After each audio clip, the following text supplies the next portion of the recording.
오늘 며칠이지? 11월 3일? 네, 11월 3일 아로스에 대한 소개를 주제로 발표 시작하도록 하겠습니다.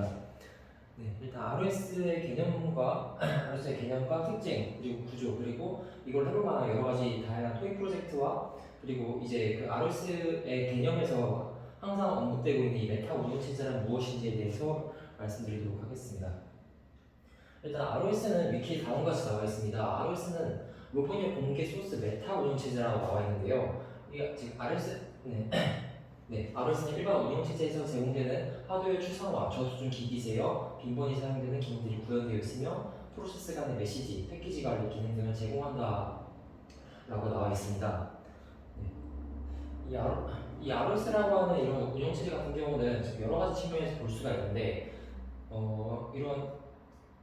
물론 ROS도 마찬가지로 리눅스라든가 또는 윈도우즈와 같이 다양한 프로세스를 실행하거나 관리하거나 또는 제어할 수 있고 여러 가지 메모리 관리 등을 할 수 있기 때문에 하나의 운영체제라고 볼 수도 있고 또는 이 ROS 그 자체적으로도 이제 다양한 이제 라이브러리 기능 등을 다양한 기능 등을 제공하기 때문에 해당 기능들을 끌어와서 쓸 수 있다는 측면에서 이제 라이브러리로 볼 수도 있을 것 같습니다. 근데 저는 개인적으로 좀 더 중요한 게 이때 이 ROS 같은 경우는 어쨌든 로고 제작을 위한 전용 툴이다라고 보는 게 일단 한 문장으로 맞을 것 같고요.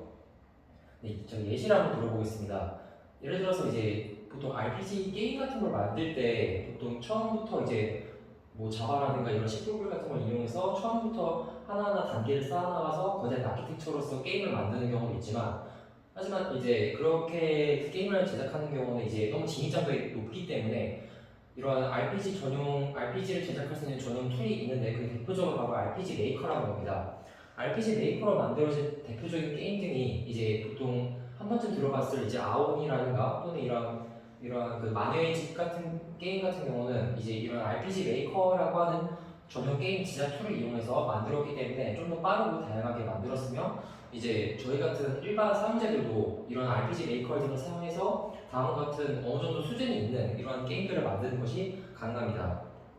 이런 측면에서 ROS도 마찬가지입니다. ROS를 이용해서 저희가 물론 ROS 없이 저희가 로봇을 제어하는 다양한 프로그램을 만들 수도 있겠지만 ROS를 이용함으로써 이처럼 RC카를 위한 이제 자율주행 프로그램이라든가 또는 사족보행을 로봇을 위한 이런 걸어다닐 수 있는 이런 도구 프로그램 등을 만드는 것이 좀 더 효과적이고요.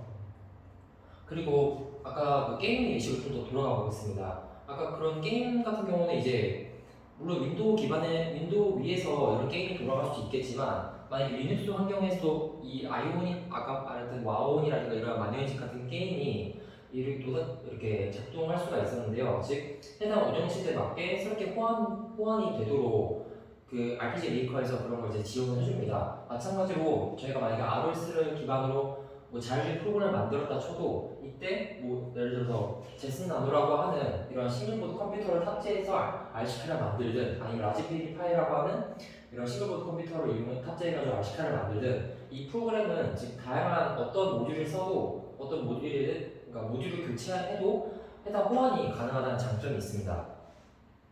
네, 하지만 좀 더 이 ROS의 특징에 대해서 좀 더 알아보도록 하겠습니다. ROS 특징 같은 경우는 이제 총 3가지로 나눠서 말씀드릴 수가 있는데요.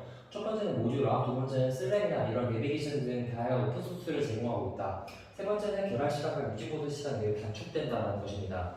네, 첫 번째는 이 모듈화입니다. 네, 여기서 보신 이 그림 같은 경우는 이제 아두이노를 이용해서 밸런싱을 잡아서 스스로 움직일 수 있는 이러한 RC카를 만든 건데요. 이것에 대해서 예시를 한번 보도록 하겠습니다.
네, 다음과 같이 이제 이렇게 모듈화를 시킴으로써 이러한 네, 그래서 만약에 이런 아두이노를 가지고 이러한 RC카를 만들었다고 했을 때 이렇게 아까 말씀드렸듯이 이 RC카에서 요구하는 가장 핵심적인 성능은 이 밸런싱을 잡아주는 이 자이로 센서라는 것이 있는데요. 이때 이 자이로 센서를 가지고 어떻게 밸런싱을 제대로 잡아주도록 그 코딩을 통해서 어떻게 제어를 잘 하냐에 따라서 이제 이렇게 이러한 밸런싱을 맞출 수 있는 이런 RC카를 구현할 수가 있는데, 네.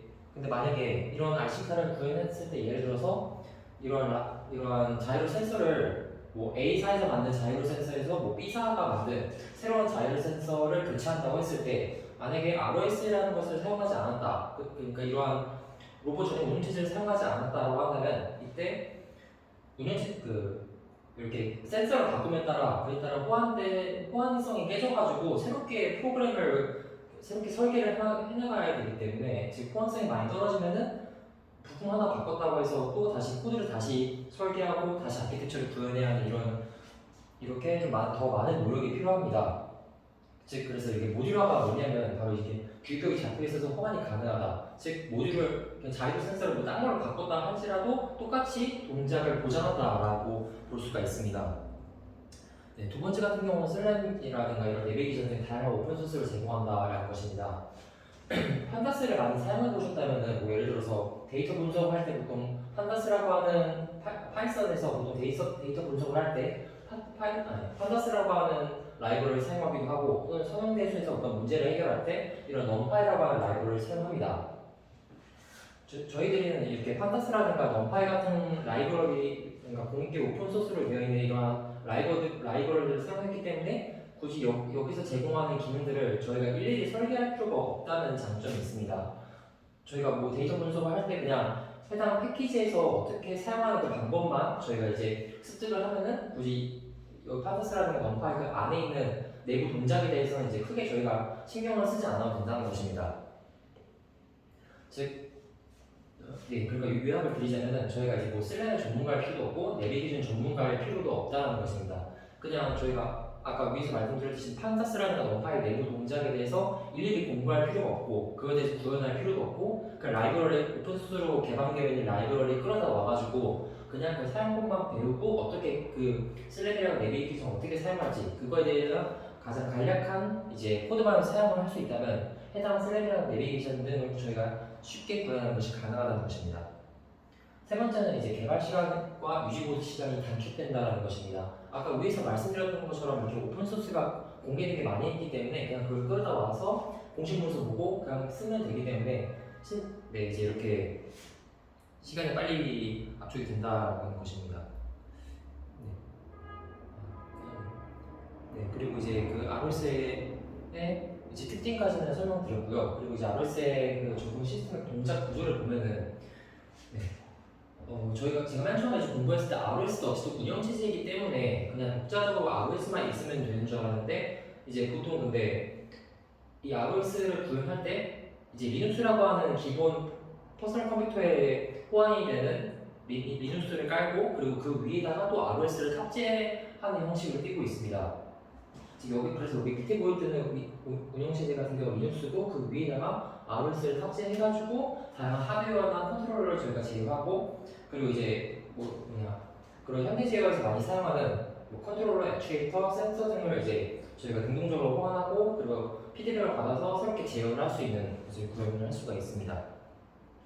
그리고 이런 ROS를 만약에 여러 ROS가 이제 두 개가 있다고 해보겠습니다. 예를 들어서 저희가 어쨌든 궁극적으로 하고자 하는 것이 자율주행 프로젝트인데 예를 들어서 두 개의 자율주행 프로그램이 탑재된 두 개의 RC카가 있고 이 둘 사이에 서로 어느 정도 통신이 필요하다라고 가정을 해보겠습니다. 그럼 이때 그 ROS에서 그 시스템을 상호작용해 보통 TCP라든가 UDP라고 하는 두 가지 컴퓨터 통신이 있는데 보통 이제 TCP를 사용해서 이렇게 서로 통신을 하는 방식으로 많이 이루어져 있습니다. UDP 같은 경우도 이제 통신이 가능하긴 한데 아무래도 그 성능이 좀 많이 떨어지고 좀 품질이 아무래도 신뢰성도 많이 보장되지 않기 때문에 아무래도 TCP를 가장 더 많이 사용하고 있습니다.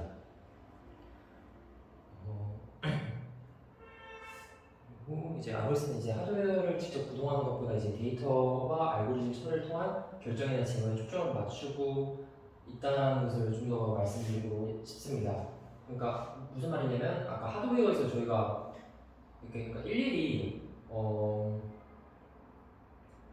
저희가 이제 어쨌든 로봇을 저희가 제어를 한다면 어쨌든 하드웨어를 제어하긴 하겠지만 이때 그거에 대해서 어느 정도 호환성을 보장해 줄 수 있는 게 이렇게 로봇 운영체제 ROS라고 하는 로봇 그러니까 제어할 수 있는 이런 툴이 있기 때문에 저희는 이제 하드웨어에 좀 더 초점을 두기보다는 이 ROS 안에서 즉 RC카 안에서 좀 더 높은 수준의 데이터 처리라든가 알고리즘 처리 또 예를 들어 뭐 자율주행 같은 경우는 이제 경로 탐색을 이제 경로를 탐색해야 되니까 뭐 여기다가 이제 이 로봇에다가 이제 뭐 A스타 알고리즘이라든지 다이스타 알고리즘 같은 탐색 기반 경로 탐색 알고리즘을 어떻게 적용할 것인가와 같은 좀 더 높은 수준의 이러한 처리에 좀 더 저희는 좀 영향을 쏟을 수가 있다는 것입니다. 하드웨어 어셈블리와 같이 이러한 저수준에 대해서는 저희가 따로 이제 크게 신경을 안 써도 된다는 것이 이제 장점입니다.